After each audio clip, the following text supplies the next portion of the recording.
자, 2부 이어서 2023, 그러니까 이제 이번에 수능 보는 학생 그리고 이제 학부모님들이 좀 참고하실 만한 성공 전략에 대한 얘기를 좀 해보고, 이 전략이라고 하면 사실 전략을 이야기하면서 이제 저희 학원 시스템이 제가 제시하는 전략이랑 어떻게 잘 맞아 떨어지는지 그 궁합 이런 것들을 좀 잘 봐주시면 될 것 같고, 어느 정도의 홍보성을 띠고 있다는 것 정도는 감안해 주시고 봐주시면 좋을 것 같습니다. 객관적인 분석이나 이런 것들은 일부에 다 업로드 해놨으니까 아직 일부 안 보신 분들은 일부를 먼저 참고하시고 2부를 보시면은 같은 흐름으로 잘 이어나가실 수 있을 것 같습니다. 자, 로드맵입니다. 로드맵이라고 하기에는 일단은 맵은 아니지만 어쨌든 기본적인 굴곡 그래프죠. 굴곡 그래프. 자, 보면 일단 일반적으로 입시에서 이렇게 4개의 분할로 일단 설명을 하게 됩니다. 첫 번째, 겨울방학. 두 번째, 3월에서 5월. 2개월 단위죠. 3, 4, 5, 3개월 단위죠. 6, 7, 8, 그 다음에 9, 10, 11 이렇게 3개월 단위로 끊어져 있고, 겨울방학은 2개월이죠. 정확하게는 1에서 2 이렇게 보시면 될 것 같아요. 자, 이렇게 일단 나눠지는데 겨울방학 같은 경우에는 사실 큰 성적 향상폭을 가지고 갈 수는 없어요, 사실. 근데 중요한 시기이긴 하죠. 이 밑바탕이라 생각하시면 돼요. 이게 바로 발휘되는 게 아니에요. 사실 초석이라는 게 사실 정말 이게 위로 쌓이고 쌓일수록 점점 빛을 발하는 거지 않겠습니까? 그러다 보니까 이 겨울방학의 작업은 사전 작업으로서 정말 이 밑둥을 튼튼하게 만드는 작업이기 때문에 사실 이게 바로 성적으로 보여지느냐? 그렇지는 않습니다. 그래서 3월 모의고사 때 여러분이 열심히 해도 생각보다 좋은 성적을 못 받는 경우가 있습니다. 근데 그렇다고 해서 이게 여러분들 겨울방학을 헛되게 보냈다, 그런 건 그럴 수도 있겠지만은 사실 그렇게 생각까지는 할 필요가 없죠. 자, 그러면 언제 성적 향상이 많이 일어나느냐? 일반적으로 여러분들이 그러니까 이제 학생들이 학습한 이 시기 이후 문제풀이를 진행하게 됩니다. 그러니까 이 개념을 바탕으로 진행하게 되는 거죠. 그럼 이걸 개념을 이용해서 문제를 막 풀게 됩니다. 물론 이제 여기에서 기출학습이 선행이 되기는 해야 됩니다. 당연히. 그래서 기출학습이 선행되었다라는 가정하에 여기에서 이제 학생들이 다양한 사설에 있는 문제, 흔히들 우리는 이제 N제라고 이야기를 하죠. 이것들을 많이 풀기 시작하게 됩니다. 그러면서 성적이 좀 급격하게 향상되는 경향이 일반적으로 있습니다. 제가 학생들을 가르쳐 보면 일반적으로 이 문제풀이에서 실력이 조금 폭발하는 경향이 있습니다. 그러면서 이제 6월 성적에서 이제 그런 문제풀이 능력이 조금 발휘가 되기는 하죠. 그러나 이 6월 모의고사에서는 사실 3월 모의고사의 핵심은 취약 영역을 점검하는 거였다라고 치면, 이 6월 모의고사는요, 행동 영역을 점검을 하는 겁니다. 그러니까 우리가 문제풀이를 하면서 행동 영역이라고 하는 것은 이제 수능 수학에서 주로 사용되는 말인데, 내가 시험장에서 어떻게 행동할 것인가에 대한 매뉴얼이 이제 행동 영역이라고 이야기를 하는 건데, 이 매뉴얼이라는 게 여러분 이제 학부모님도 잘 아시겠지만은 이제 어떤 걸 매뉴얼이라고 하냐면 사용 설명서 같은 겁니다. 그래서 내가 수능 시험장 가서 어떻게 내가 사용될 것인지, 그러니까 어떻게 내가 일단 수학 어떤 생각들을 이끌어 나갈 것인지에 대한 설명서를 미리 어느 정도 만들어 나가는 과정, 그걸 행동 영역을 작성한다, 이렇게 이야기합니다. 자, 그러면 우리가 이 문제풀이 과정에서 그냥 막무가내로 막 문제를 양껏 친다고 해가지고 성적 올라가는 건 옛날 시대입니다. 그러니까 옛날 시대는 충분한 많은 문제를 가지고 커버하고 이런 이야기들을 많이 하시지만, 요즘에는 거의 대부분 사고력상으로 넘어왔어요. 그래서 이게 한 문제를 풀더라도 그 한 문제가 다음에 주제를 했을 때 내가 맞춰낼 수 있으려면 어떠한 사고 과정을 거쳐야 되는가 등등을 점검하고 기록해 놓는 걸 행동 영역, 이렇게 이야기를 합니다. 그럼 문제를 풀면서 행동 영역을 잘 점검했기 때문에 어느 정도 성적 향상이 조금 일어나게 되죠. 그런데 이 6월 모의고사 때 분명히 뽀록이 나는 영역이 이제 좀 비속어긴 하지만 빵꾸, 이제 구멍이 생기는 영역들이 생깁니다. 이제 그게 이제 행동 영역이 조금 미숙하기 때문인데 어디 부분이 조금 부족한지를 시험에서 점검을 해 주시면 됩니다.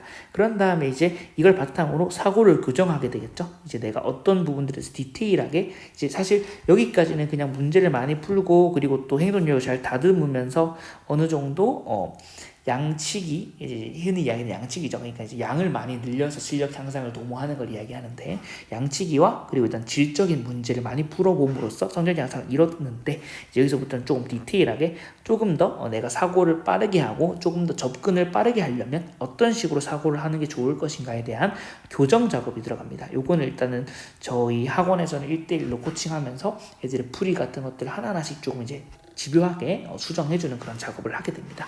그러면서 이제 성적이 뭐 급격하게 이때처럼 급격하게 오르지는 않지만은 어느 정도의 성적 향상을 보실 수 있습니다. 그런데 이게 60점이란 건 아닙니다. 대략적으로 일단 수치를 그냥 표현한 거고 알기 쉽게 대략적인 요런 그 증가폭 이런 것들만 좀 관찰해 주시면 될 것 같아요.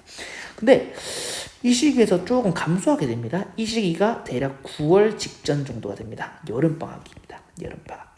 여름방학 때 특히나 학생들이 공부를 많이 안 하고 대부분의 학생들이 슬럼프가 오게 됩니다. 이때 자기소개서라던가 수시를 준비하는 학생들의 수시기간, 접수기간이 됩니다.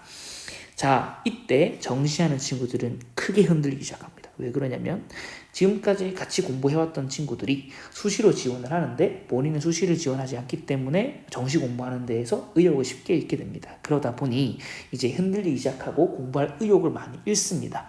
자, 그러면 정시하는 애들이 이제 이 기간을 잘 넘기는 게 굉장히 중요한데 여기서 더 중요한 건 뭐냐면 정시하는 애들뿐만 아니라 수시하는 친구들까지 이제 같이 흔들린다는 게 일단은 중요한 포인트입니다. 그러니까 수시하는 애들은 왜 흔들리냐고 하면 수시를 지원하게 되는데 대부분 일단은 어느 정도 자기랑 적절한 학과를 지원하기도 하지만은 상향으로 지원하기도 합니다. 그러다 보면 그 학과에 본인이 진짜 합격한 것처럼 생각하기 쉽습니다. 그러니까 사람이라는 게 실제로 이제 합격한 게 아님에도 불구하고 지원했다는 사실만으로도 조금 이제 어떤 흔히 이야기하는 뽕이 차오른다고 이야기하죠. 조금 이제 그런 경향이 있습니다. 그래서 막 이제 아직 합격하지도 않은 대학교의 캠퍼스를 상상하기도 하고 뭐 그런 식으로 이제 좀 설레발을 짓는 거죠, 사실. 이제 그래서 조금 흔들립니다. 전체적으로 학생들의 슬럼프가 이 시기에 많이 찾아옵니다. 자, 이거를 잘 타파하는 것이 굉장히 중요하게 됩니다. 그래서 미리 아셔야 돼요. 이게 슬럼프가 올 거라는 거를. 자, 그래서 일단 대비를 해서 이 성적 향상폭을 이렇게 만드는 게 굉장히 중요하겠죠. 그렇다고 치면 이 경향으로 여기까지 도착할 수 있지만 살짝 꺼져버리면 이때부터 도착하는 최종 목적지 자체가 살짝 달라질 수도 있으니 좀 잘 이쪽을 넘기는 게 중요합니다. 그래서 살짝 이제 제가 하강하는 그래프를 좀 그려놨는데 요거는 개인의 노력 그리고 개인이 어떤 그런 멘탈 관리 그런 구간을 잘 견뎌내는 역량에 따라 조금 달라질 수 있습니다. 일반적으로 그렇다는 겁니다. 여기서 이제 마지막으로 3개월 동안에는 실전 모의고사죠. 실모라고 일명 많이 이야기하는 건데 이제 실전 연습을 계속 치는 거죠. 예를 수학이면은 30문항을 100분 안에 풀어내는 연습을 계속하면서 시간적인 압박을 견뎌내는 훈련 그리고 시험지의 다양한 형태에 대해 대처하는 훈련 등등을 이 시간에 하게 됩니다. 사실 이게 굉장히 중요하게 여겨지는 이유는 실제로 모의고사는 3월, 4월, 그리고 6월, 7월, 그 다음에 9월, 10월 이런 식으로 1, 2, 3, 4, 5, 6, 6회의 교육청 시험 플러스 평가원 시험이 고등학교 3학년에게 주어집니다. 근데 이 6회 가지고 수능의 압박감을 미리 경험한다고 하기에는 너무 터무니없이 적은 기회입니다. 그래서 저희 학원에서는 실제로 이제 매달 전체 모의고사를 실시하면서 계속 감각을 유지하게끔 수능 일정에 맞춰서 도시락도 먹고 그리고 실제로 수능 안내 방송에 따라 진행을 해보는 그런 체험들을 계속 꾸준하게 하게 됩니다. 어쨌든 그 압박감을 계속 견뎌야 되기 때문이죠. 자, 그 얼마큼 중요한지에 대한 그런 이야기들은 나중에 또 할 수 있도록 하겠습니다. 자, 그럼 이런 식으로 로드맵이 나와 있습니다. 자, 그럼 다시 한번 복습해 봅시다. 개념 완성. 문제풀이, 사고교정, 실전 모의고사로 이어지는 이 수학 로드맵을 잘 따라가 주시면 어느 정도 이제 사실 뭐 이게 정답은 없습니다. 사실은 수능 공부에서 정답은 없지만 이 정도면 어느 정도 주변 학생들과 비슷하게 흘러갈 수 있다. 표준적인 거라고 보시면 됩니다. 물론 개별 따라서 이제 개념 완성 길이가 좀 길어지고 자기교정 과정 대신에 문제풀이를 진행하고 뭐 실전 모의고사를 조금 이제 약소하게 진행할 수 있고 뭐 그건 조금씩 편차는 있을 수 있습니다. 그러나 표준적으로 이렇다. 자, 그러면 우리 학원 리형 교육은 어떤 커리큘럼을 가지고 있는가? 자, 일단 오버추어입니다. 여기는 이제 중학 도형 그리고 중학 함수 뭐 예를 들어서 이제 이런 것들을 점검하는 기본적인 사전 작업이고 굉장히 중요한 굉장히 중요한 커리큘럼입니다. 자, 요게 일단은 12월 달에 개강이 되고요. 요게 일단 1월 달 레치타티보라는 강의가 실전 개념으로 개강이 됩니다. 요거는 이제 실전 개념입니다. 그래서 한 번도 개념을 안 해본 친구들이 듣기에는 조금 무리가 있는 강좌고, 그런 친구들은 고등학교 1, 2학년에 수강하는 프렐루드라는 강좌가 있는데 그 강좌를 들어주면 좋을 것 같습니다. 자, 그러면 이 레치타티보라는 강의는 어떤 강의냐? 실전 개념 완성입니다. 그래서 기출 문제 거의 5개년에 있는 모든 문항들을 같이 풀어보고 거기를 분석하는 방법 이런 것들을 좀 설명을 합니다. 그래서 정말 디테일하게 좀 조정해주고 실전 문제 푸는 방법이라는 것들 병행을 하면서 개념을 좀 설명할 수 있는 그런 실전 개념서 역할을 할 거고요. 이 교재에 대한 내용들은 제가 따로 한번 TCC를 따로 찍겠습니다. 어쨌든 커리큘럼 굵직굵직하게 한번 설명드리고, 아리아는요, 이건 일반적으로 4월 개강입니다. 4월 개강. 4월인데 이건 실전 문제 풀이고, 요거는 일단 자작 문제가 들어갑니다. 과목당 100문제니까 학생들 입장에서는 3과목을 치르니까 한 300문제 정도로 구성된다라고 생각하시면 됩니다. 자, 오로지 4점 문제로만 구성이 되어 있고 난이도가 쉽지 않습니다. 어려운 문항들이 굉장히 많고 생각의 힘을 기르는 데에서 굉장히 큰 도움이 될 겁니다. 실제로 성적이 이런 식으로 폭발하게 되는 커리큘럼이 바로 아리아다, 이렇게 생각해 주시면 됩니다. 아리아는 그런 커리큘럼이고 실제로 작년 수강생들 중에서 가장 만족도가 높았던 커리큘럼 중 하나입니다. 성적 향상이 많이 되기 때문에 그렇겠죠. 자, 튜닝은 7월에서 8월 사이에 개강합니다. 7월에서 8월 사이에 개강하게 되고 여름방학 동안 진행된다라고 생각해 주시면 딱 적당할 것 같습니다. 자, 그래서 9월 모의평가 직전까지 이제 튜닝 수업을 진행하게 됩니다. 물론 이제 9월 살짝 넘어서 진행되기도 하는데 그거는 일정에 따라 좀 조율이 될 수 있습니다. 자, 이 튜닝은 그럼 아리아랑 어떤 차이를 가지냐? 똑같이 문제 풀이긴 합니다만 정교한 사고 교정, 그러니까 내가 풀긴 풀었으나 여기서 군더더기가 있는가 이런 것들을 조금 수정하면서 조금 더 빠른 방식으로 접근하고, 사실 수학에서 이제 최단거리의 풀이만 이제 좋은 풀이인 것은 아닙니다. 사실 답을 내는 게 훨씬 중요한 과정이고 그 모든 사고 과정은 의미가 있는 과정입니다. 그럼에도 불구하고 시간이 제한됐기 때문에 그 제한된 시간 안에 빠르게 문제를 풀려면 최소 시간에 가장 효율적인 접근을 하는 것이 맞습니다. 그런 것들을 좀 디테일하게 조정한다. 그런 커리큘럼이 튜닝입니다. 그래서 필연적인 행동 영역. 그래서 제가 계속 강조하는 건 수학에서 당연히 해야 되는 생각에 따라서 당연한 풀이가 나와야 된다는 게 핵심이거든요. 그러니까 뭔가 공부를 되게 좀 똑똑한 학생이 수학 문제를 보고 기발한 풀이를 하는 것은 우리가 그걸 따라갈 수는 없습니다. 사실 태어나기를 일반 평범하게 태어났다고 치면 그렇게 비상한 머리를 가지고 수학을 하는 애들을 따라가기는 조금 힘듭니다. 그럼 어떻게 해야 되냐? 필연적으로 반드시 해야만 하는 그런 행동들을 따라가는 것이 맞겠죠. 그래서 그런 과정들을 튜닝해서 정리하고 행동 능력을 완벽하게 정립을 할 수 있게 됩니다. 그러면서 이제 앙상블이라는 이제 강좌로 넘어가게 되는데, 이 앙상블이라는 거는 실전 모의고사 강좌라고 생각하시면 됩니다. 일단은 기출 모의고사라고 해서 기출 문제들을 재각색해서 10회분 정도가 제공됩니다. 이 기출 모의고사는 이렇게 관통하는 커리큘럼 중에 도중에 제공이 됩니다. 그래서 요거는 요 커리큘럼 안에서 푸시는 실전 모의고사가 되고, 앙상블 모의고사라는 거는 정규 모의고사로서 실전 모의고사 8회분 그리고 하프 모의고사 15회분 이렇게 구성이 되어 있습니다. 그런데 여기서 플러스 알파 정도 될 수 있고, 요거는 작년 기준이고 올해 제가 추가적으로 문항 작업을 조금 더 한다고 치면 문항수는 더 늘어날 수 있습니다. 그거는 좀 생각해 주시면 좋을 것 같습니다. 그래서 아직까지 확정은 아니지만은 대략적으로 충분한 양의 모의고사를 제공하고 있더라 라고 생각하시면 되고, 이 실전 모의고사는 수업 시간 별개로 시험 테스트를 직접 학원에서 현장 응시가 진행됩니다. 그래서 실전 환경에서 시험을 치고 점수를 확인하는 그런 작업은 너무나 중요하다고 말씀드렸기 때문에 저희 학원은 실제로 현장 응시를 일단은 주로 운영하고 있다, 그렇게 진행하고 있다 생각해 주시면 좋을 것 같습니다.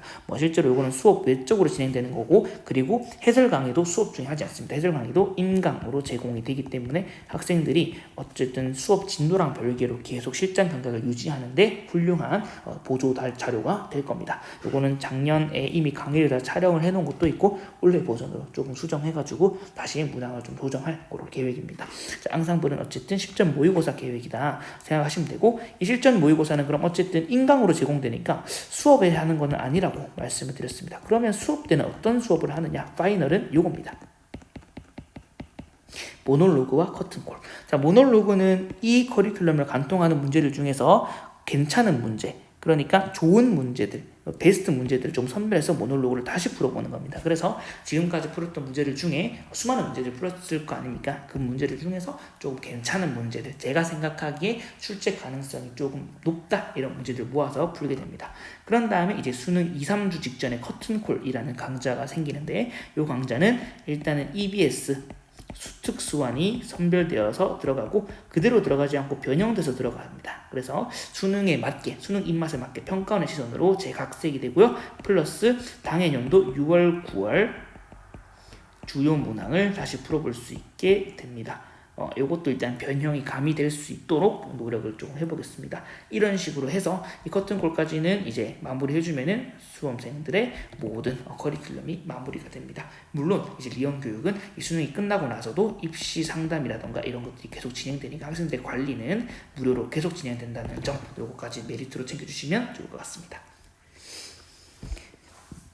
자, 그러면 어쨌든 리언 교육에 대해서는 이렇게 설명드렸는데, 우리 겨울방학 때 그러면 어떤 밸런스를 가지고 공부를 해야 되냐? 자, 공통 선택 7대 3입니다. 7대 3. 요거 잘 기억해 주십시오. 자, 공통이랑 선택 과목을 7대 3 정도의 비율로 가져가는 것이 가장 적절하다. 이렇게 보고 있고요. 공통 과목에 대한 가중치가 높다는 건 아까도 말씀드렸듯이 중요합니다. 그런데 여기서 이 선택 과목을 여름방학 때부터 시작한다라는 학생들이 꽤나 있어요. 무슨 생각인지 잘 모르겠지만, 자, 그렇게 되면 큰 코 다칩니다. 무조건 수원 수투와 같이 시작해야 된다는 점 명심하십시오. 반드시 같이 시작해야 됩니다. 겨울방학 때 꼭 한 바퀴 돌리시길 간곡히 부탁드려요. 요거는 좀 주의해야 되죠. 자, 그래서 7대 3 하루에 예를 들어서 공부를 예를 들어서 10시간을 수학을 하진 않겠죠. 내일 5시간 정도를 한다고 치면은, 5시간 정도 한다고 치면 한 3시간 정도는 공통 과목, 3시간에서 3시간 30분 정도를 공통 과목을 한다고 치면은 2시간에서 아니면 1시간 30분 정도를 선택 과목에 투자하는 것이 바람직한 배율이다 정도로 기억해 주시면 좋을 것 같습니다. 그러면 개념이랑 문제풀이는 어느 정도의 비율이냐? 딱 5대5 가져가시면 될 것 같습니다. 자, 이 개념 공부는 실제로 이제 한 인강들이나 이런 것들이 있는데, 인강이나 수업을 듣는 시간은 개념 공부한 시간이 아닙니다. 요거는 개념을 들은 거고, 저는 듣는 수업은 이거는 본인 공부가 아니라고 생각해요. 그래서 학생들이 꼭 명심해야 되고, 학부모님들도 학생들한테 좀 장려해야 되는 부분이 뭐냐면, 인강을 너무 많이 들으면 이거 위험합니다. 그래서 인강을 너무 많이 듣지 말고 웬만하면 스스로 해야 된다라는 거. 그래서 계속 듣고 있다고 해서 그 실력이 늘지는 않거든요. 그래서 당연히 일단은 직접 해보고, 그리고 개념 강의를 듣고 직접 이제 다시 한번 복습하고 하는 시간을 한 5 정도 보내야 되지 않나. 겨울방학이니만큼 그렇습니다. 그래서 빈틈없이가 굉장히 중요한 말입니다. 나중에 가서 이거 몰랐던 건데 하면서 다시 돌아오는 일이, 물론 이제 돌아오는 게 좋은 겁니다. 그렇지만 이게 이제 너무 잦으면 안 되겠죠. 그래서 웬만하면 좀 한 번 할 때 완벽하게 해놓는다는 마음으로 개념 공부에 시간 투자를 조금 하자, 이런 이야기고, 이걸 공부하는 만큼 문제도 푸셔야 됩니다. 워크북 이런 거 풀기 귀찮아하는 학생들 워낙 많은데, 저희 학원은 그걸 이제 대비해서 이제 매일매일 해야 되는 할당량이 있어서 매일매일 이제 어플로 과제를 제출하게 됩니다. 그런 이야기는 조금 이따가 또 리피트 시스템을 강조하면서 좀 말씀드리도록 하겠습니다. 어쨌든 개념만 공부하면 성장하지 않습니다. 당연히 문제를 잘 풀어야 됩니다. 그래서 이해에 집착하는 이 과정이 있으면 안 되고, 여기에서 이해가 안 되는 게 만약에 생겼다고 칩시다. 이해가 안 되는 게 생겼다고 하더라도 문제풀이를 하십시오. 그러다 보면 이게 해결될 때가 가끔 있습니다. 그래서 개념이 완벽하지 않더라도 문제풀이 괜찮습니다. 문제풀이 하면서 그 개념을 다시 왔다 갔다 하는 과정이 오히려 더 도움된다고 생각합니다. 이것도 조금 이따가 간략하게 또 한 번 더 설명을 드리도록 하겠습니다. 자, 수능 전략, 리언 교육의 전략 딱 4가지입니다. 기출을 완벽하게 학습을 하셔야 됩니다. 최소 5개년 완벽하게 학습을 하십시오. 이번 수능 보니까 기출 연계도가 거의 없던데 기출 안 봐도 되는 거 아니에요? 자, 이렇게 생각하는 학생들, 학부모님들 많습니다. 절대 아닙니다. 자, 출제 기간이 과거에 출제했던 문항이 있는데 사설 문제를 풀면서 거기에 만족감을 느끼시면 그거는 완전 잘못된 거죠. 그러니까 완전 합리적으로 생각해도 안 되는 거야. 그래서 기출 문제를 먼저 보시는 게 맞습니다. 기출 문제를 완벽하게 보는 게 겨울방학의 첫 번째 목표가 됩니다. 자, 그걸 명심하셔야 되고, 완벽이라고 말씀드렸습니다. 완벽. 자, 기출 문제는 완벽하게 공부해야 됩니다. 물론 완벽하게 했다 하더라도 11월 달 수능 직전까지 기출 문제는 놓을 수 없습니다. 계속 반복하고 반복하는 겁니다. 그래야 평가원이 보입니다. 자, 그래서 기출문제의 강조성 일단 첫 번째. 자, 두 번째 분석입니다. 학생들이 자기가 푼 문제에 대해서 정답만 맞으면 다시 분석하기를 꺼려합니다. 그런데 자, 요즘 수능은 다시 이야기하지만은 문제 양이 결정하는 게 아니라 생각의 질, 생각의 양이 결정합니다. 결국 이 사고력 테스트이기 때문에 생각을 얼만큼 했느냐에 따라서 조금 달라질 수 있어요. 그래서 본인의 생각의 그릇을 자꾸 넓히는 것이 중요합니다. 그래서 그걸 위해서 자기가 푸는 문제를 분석하는 과정을 스스로 좀 거쳐줘야 되고 학원에 와서는 선생님들이랑 같이 이제 고민하는 그런 작업들이 중요하죠. 자, 오답. 야, 이게 이제 되게 좀 큰 문제인데 사실 대부분의 학생들이 나중에 틀린 문제들을 한번 다시 풀어보긴 하죠. 안 풀어보면 문제가 심각한 겁니다. 근데 일반적으로는 다시 풀어는 보죠. 풀어보고 답지를 보면서 이제 다시 이제 피드백을 하죠. 아, 이래서 틀렸구나. 이렇게 풀면 되겠구나 하고 넘어가서 다시 봅니까 안 봅니까? 절대 안 봅니다. 이거 보는 학생을 내가 거의 본 적이 없습니다. 이게 오답을 정리를 딱 차곡차곡 그때그때 하는 학생들이 아니면 웬만하면은 자기가 풀었던 책 다시 돌아가서 그 오답을 다시 한번 풀어보는 학생들 거의 없습니다. 그 정도 습관이 잡혀 있으면 그 학생들은 학원 없이도 충분히 자기주도 학습이 잡히는 학생이에요. 그런데 그런 학생이 아닌 경우가 훨씬 많기 때문에 자, 학원의 역할은 그런 겁니다. 학원에서 오답 관리를 안 해준다? 그 학원 다니는 의미 없습니다. 이제 좀 단호하게 말씀드리겠습니다. 이제 학원을 다녀서 그 학원에서 조금 도움을 얻으려면 반드시 그 학원에서 학생들한테 오답을 집요하게 반복시켜야 됩니다. 그게 학원의 역할이다. 이렇게 일단 말씀드리고 싶습니다. 그래서 이제 학생들이 이제 어떻게 생각하냐면 이제 학생들이 이렇게 있다고 치면 나아가는 방향이 여기입니다. 미래죠. 그런데 이미 과거에 있는 오답들을 뒤돌아보지 않는다는 겁니다. 그러면 이거를 안 본다는 거를 알면 이 미래에 계속 과거의 오답들을 놓아줄 수 있는 학생들이 가는 방향에 앞에 계속 오답을 놓아줄 수 있는 역할을 학원이 해줘야 된다. 이런 이야기들을 말씀드리고 싶은 겁니다. 그래서 우리 학원은 이런 리핏 시스템을 통해서 학생들한테 개념과 오답과 분석과 기출 반복에 대해서 모든 것들을 제공하고 서비스를 제공한다. 이렇게 말씀드리고 싶습니다. 그러면 넘어가서 이 리핏 시스템이 과연 어떤 시스템인가에 대해서 좀 알아봅시다. 자, 보시면 첫 번째 시중교재 1000여 권에 수록되어 있습니다. 자, 뭐 교과서는 물론이죠. 그리고 시중에 있는 2005년 이후에 모든 평가원 교육청 문제는 물론입니다. 그리고 중고등학교 시중 문제집까지 다 일단 수록되어 있는 게 리핏 시스템입니다.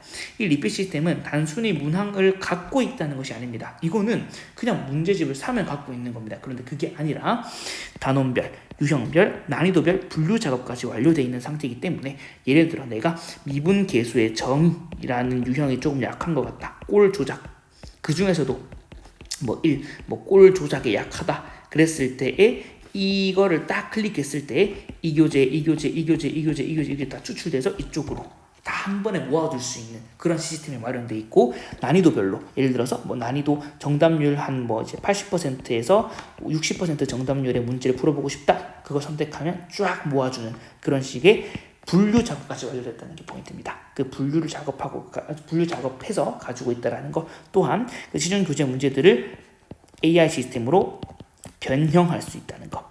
수치를 바꾸던가 아니면은 같은 유형인데 살짝 다른 스타일의 문제라던가 등등등의 변형 문제집까지 가지고 있다는 거. 그리고 기출 문제도 마찬가지입니다. 1대1로 변형이 다 완료되어 있습니다. 그래서 이런 것들을 활용하여서 학생들의 기출 반복 그리고 시중 교재에 있는 유형별 학습 이런 것들을 좀 도움을 줄 수 있다는 점이 강점 중에 첫 번째입니다. 두 번째, 리핏 시스템은 개인별 데이터를 수집하게 됩니다. 예를 들어서 A라는 학생이 있다고 치면 이 A라는 학생이 과제를 제출할 때마다 이 학생이 뭐를 잘 못하고 뭐의 정답률이 낮은지 이런 것들을 데이터들이 계속 기록을 하게 됩니다. 그러면 이제 이 AI 시스템이 이 학생이 어떤 유형을 못하고 어떤 문제를 제공했을 때 이 학생이 당황을 할 건지에 대해서는 이미 파악이 완료됩니다. 그렇다 보면 이 학생의 취약 영역을 정확히 비교적 선생님이 파악하는 것보다 더 정확히 이게 데이터를 가지고 하는 거기 때문에 거짓말하지 않아요. 그렇기 때문에 완벽히 학생의 취약점을 파악할 수 있고 그 취약점을 딱 꼬집어서 일단은 계속 반복시킬 수 있기 때문에 학생 입장에서 조금 버거울 수 있지만 그런 과정들을 반복하면서 실력 향상은 더 빠르게 이루어질 수 있을 거다. 이렇게 말씀드리고 싶습니다. 자, 보시면 휴대폰으로 어플로 이제 정답을 제출하게 됩니다. 그럼 제출하면은 맞았는지 틀렸는지 이렇게 확인이 되고 이게 바로 저의 태블릿에 바로 뜹니다. 이 학생 이 문제 틀렸네, 이 문제 틀렸네 이렇게 확인이 됩니다. 그러면은 여기에 이제 취약 유형 선별이 있는데 이걸 딱 누르게 되면 오답 노트 이렇게 딱 만들어집니다. 이 오답 노트는 일단은 본인이 틀린 원본 문제를 그대로 넣을 수도 있고요. 아니면 변형을 할 수도 있습니다. 쌍둥이 문제로요. 똑같은 문제로 변형을 할 수도 있습니다. 그리고 플러스 유형이 약하다. 그럼 그 유형을 일단 모아서 또다시 문항을 풀어볼 수 있는 시스템까지 마련되어 있기 때문에 자 오답 노트는 물론이죠. 그리고 취약 유형까지 공략할 수 있다는 점에서 이 시스템은 또 장점을 가진다는 겁니다. 이게 리형 시스템, 리형 교육의 시스템이다. 이렇게 기억해 주시면 됩니다.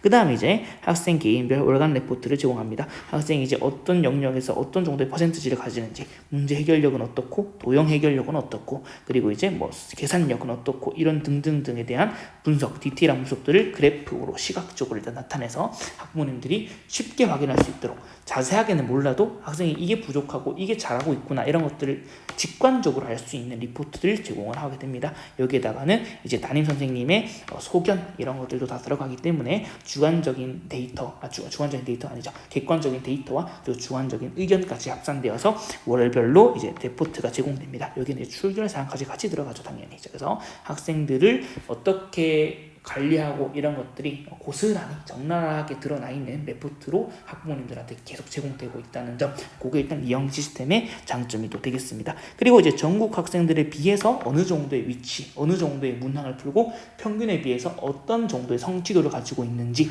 이런 것들까지도 잘 이제 파악이 되니까 이제 매번 모의고사를 치지 않고도 우리 학생이 전국에서 어느 정도의 위치를 가지고 있는지, 어느 정도의 현재 상황이 만들어져 있는지 이런 것들을 비교적 쉽게 파악할 수 있다는 점이 또 장점이 되겠습니다.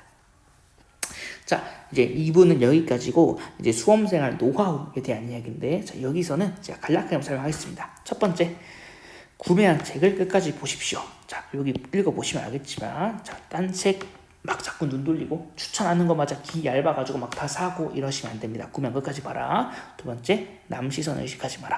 남 시선을 의식해서 좋을 건 하나도 없습니다. 그죠? 자기 길만 우직하게 나갈 수 있는 게 중요합니다. 본인 실력을 인정하실 수 있어야 된다. 이런 거 밑에 것들은 잠깐 일시정지해서 쭉 보시면 좋을 것 같아요. 요거는 제가 쭉 설명은 따로 안 할게요. 뭐 똑같은 이야기를 반복하게 될 것 같아서. 그 다음에 인터넷 강의, 아까도 이야기했듯이 듣는 것은 공부가 아닙니다. 알겠죠? 직접 해야 된다라는 거. 그래서 인강이 나쁘다는 게 아니라 인강만 듣고 거기에 공부를 했다라고 만족하는 것은 완전 잘못됐다는 겁니다. 인간관계, 이것도 1년 정도만 잠깐 귀랑 입을 잠깐 닫을 필요가 있지 않나. 기본적인 운동, 체력 관리는 필수죠. 그런 다음에 모의고사 풀고 피드백, 이것도 필수입니다. 그래서 선지별로 내가 왜 시험장에서 이런 생각을 했는지, 그리고 앞으로 이렇게 실수를 안 하려면 어떤 식으로 대처를 세워놔야 될 건지 고민을 해야 된다죠. 자, 그 다음에 방학에 시간 많다 생각하시면 안 됩니다. 자, 방학만큼 격차를 벌릴 수 있는, 자, 물론 좋은 쪽으로 격차를 벌려야 돼요. 격차를 벌릴 수 있는 좋은 시간은 없습니다. 그죠? 격차를 벌릴 수 있는 좋은 시간이 없다라는 말은 거꾸로 네가 훨씬 뒤처질 수도 있고 훨씬 앞서 나갈 수도 있다는 이야기예요. 그래서 본인 하는 데 따라 달렸으니까 방학을 정말 잘 이용해야 된다는 거. 그리고 좋아하는 과목, 그거를 제일 먼저 하시면 안 됩니다. 맨 마지막으로 제일 싫어하는 과목을 제일 먼저. 그래서 과목별 밸런스라는 거는 하루에 전 과목을 다 공부해야 되는 게 과목 밸런스가 아닙니다.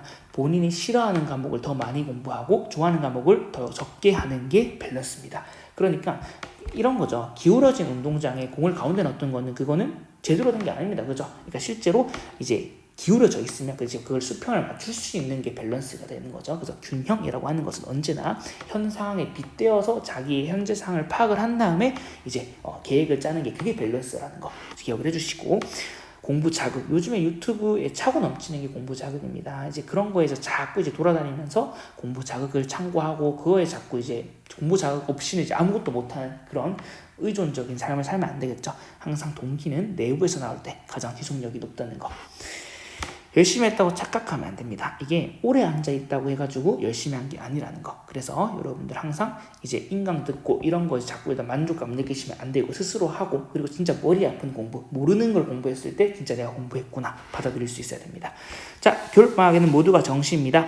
개념을 이해해가지고 문제 푸는 거 좋습니다. 그런데 문제풀이로 개념 이해하는 것도 분명히 있으니 두 개를 5대 오후로 꼭 병행하라는 말씀 아까 말씀드렸던 것 같아요. 자습 시간을 최대한 확보하시고 문제풀이 소홀히 하지 마시고 그리고 후회할 만한 행동 애시당초 하지 마시고 효율에 집착하지 맙시다. 우리가 고등학생 입장에서 하는 효율은 대부분 핑계입니다. 공부를 쉽게 하겠다는 이런 이야기야. 그래서 효율 집착하지 마시고 그냥 사실 장땡은 여전히 많이 공부하는 겁니다. 많이 문제를 풀라는 얘기 아니라 많은 공부량을 가져가는 것이 일단은 기본적으로 성공의 기본 자세입니다. 그렇게 좀 알아주시면 좋을 것 같고 실력 외에 모든 변수를 완벽히 차단합시다. 이게 무슨 말이냐? 자, 수능 성적은 실제로 실력만이 변수면 좋겠지만 그렇지 않아요. 주변 환경들, 그날 컨디션 등등등의 너무 많은 요소가 변수가 돼요. 그 변수들을 1년 동안 차근차근 없애나가야 된다는 거예요. 그래서 결국에는 수능시험장에서 실력만이 여러분 변수이기를 기원하면서 오늘 내용은 여기까지로 마치겠습니다. 자, Q&A는 아까 말씀드린 것처럼 일부에서 말씀드린 것처럼 댓글로 남겨주시면 제가 성심성의껏 답변 한번 달아보도록 하겠습니다. 지금까지 제 입시 설명의 발표를 들어주셔서 감사하고 자, 이상 리언교육의 오도경 원장쌤이었습니다. 감사합니다.